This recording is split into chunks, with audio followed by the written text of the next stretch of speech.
حضرت لقمان حکیم نے اپنے بیٹے کو کہا 3 نصیحتیں تجھے کرنے لگا ہوں، یہ 3000 نصیحتوں کا خلاصہ ہے، اور ان میں بھی 2 کو یاد رکھنا، 1 کو بھول جانا۔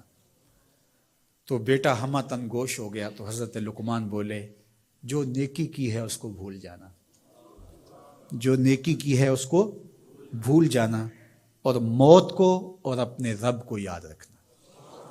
یہ میری ساری نصیحتوں کا خلاصہ ہے۔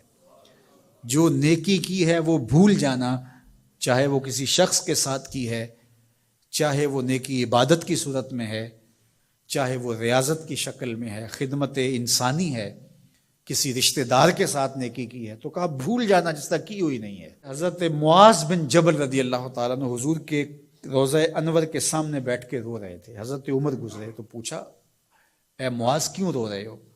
کہا صاحب مزار کا ایک فرمان یاد آیا جس نے رلا دیا۔ کہا وہ کیا فرمان ہے؟ کہا ایک دن حضور نے کہا تھا ادنا سی ریا بھی شرک ہے، تھوڑی سی ریاکاری بھی شرک ہے۔ اللہ صرف اس عمل کو قبول کرتا ہے جو محض اس کے لیے کیا جائے۔ تو نیکی خالص اللہ کے لیے کریں گے تو قابل قبول ہے۔ اللہ تعالیٰ غیرت والا ہے، وہ کسی اور کو اپنے ساتھ شریک ہونا پسند نہیں کرتا۔ تو جب بھی نیکی کرو، یہ سلس دین ہے، انما الاعمال بالنیات۔ اس حدیث کو علماء نے کہا تیسرا حصہ دین کا اس میں ہے کہ اعمال کا دار و مدار نیتوں پہ ہے۔ نیت کا خالص ہونا شرط ہے، ورنہ محنت بھی کی، سجدے بھی کیے، خیراتیں بھی کی، سب کچھ کیا، لیکن نامہ اعمال میں 0 کو ہوگا۔ کیتی کتری پئی کھو محمد تے سکہ بنیا زردہ۔ تو ریاء سے بچنے کی تلقین کی گئی۔ حضرت لقمان حکیم نے کہا جو نیکی کی ہے اس کو بھلا دینا، اللہ کو اور اپنی آخرت کو کبھی فراموش نہ کرنا۔ جب آخرت مستحضر رہتی ہے، ہر وقت بندہ خیال میں رہتا ہے کہ میں اللہ کے حضور پیش ہونا ہے، ایک میدان لگنا ہے، وہاں ترازو گڑے گا، اعمال تولے جائیں گے، تو خود بخود اپنا محاسبہ کرتا رہتا ہے۔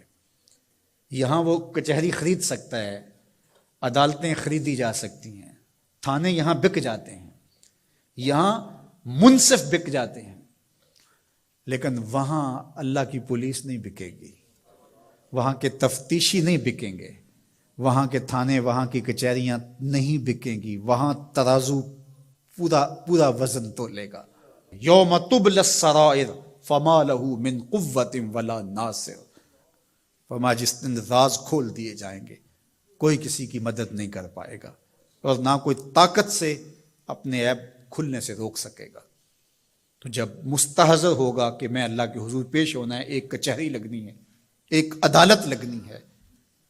آج مکار آدمی، جھوٹا آدمی، خائن آدمی، بد کردار آدمی بچ کے نکل جاتا ہے، عدالتوں کو چکمے دے جاتے ہیں لوگ، عدالتیں خرید لیتے ہیں، دھمکا لیتے ہیں، سب کچھ ہو جاتا ہے اس دنیا میں۔ طاقتور کی کوئی بات نہیں کرتا، کمزور پھٹے چڑھا دیے جاتے ہیں، لیکن ایک عدالت ایسی لگنے والی ہے جہاں انصاف ہوگا، جہاں عدل ہوگا۔ تو اس لیے کہا کبھی اس کو فراموش نہیں کرنا، اور دوسرا اپنے رب سے کبھی بھی غافل نہیں ہونا۔ اپنے رب سے جو غافل ہو جاتا ہے وہ زندگی کے مقصد کو کھو بیٹھتا ہے، اور اسی کو رومی کہتے ہیں دنیا ہے یہ چیز، دنیا از خدا غافل بدن۔ دنیا کیا ہے؟ کہا سونے چاندی ہیرے جواہرات کا نام دنیا نہیں ہے، خدا سے غافل ہو جانے کا نام دنیا ہے۔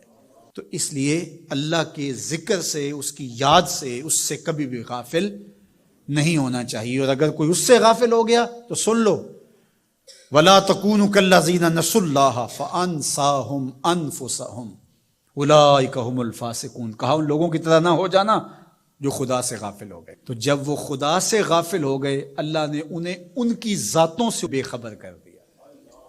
کسی نے کہا اقبال سے کہ تو نے خود ہی کا سبق کہاں سے لیا تھا؟ کہا قرآن کی اس آیت سے لیا تھا۔